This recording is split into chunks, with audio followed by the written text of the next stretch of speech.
Hi friends, welcome to my channel. ఈరోజు నేను మీషోలో వాల్ పెన్సిల్ అనేది ఆర్డర్ పెట్టాను. జస్ట్ నా రిసీవ్ అయింది, ఒకసారి చూసేయండి. ఇలాంటి లేటెస్ట్ అప్డేట్స్ కోసం ప్లీజ్ సబ్స్క్రైబ్ అవర్ ఛానల్. ఇది వచ్చేసి పెయింట్, అంటే మనము అచ్చులాగా అనుకోండి, సేమ్ దానిపైన జస్ట్ పెయింట్తో అట్లా రోల్ చేయాలి. నేనైతే బటర్ఫ్లై షేప్ పెట్టాను. సో సైజెస్ వచ్చేసి డిఫరెంట్ సైజెస్ ఉన్నాయి.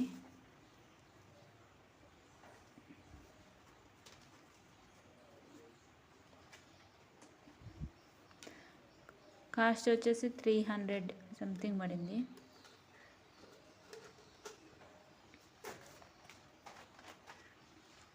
మన వాల్కి ఇవి జస్ట్ అట్లా పెట్టేసి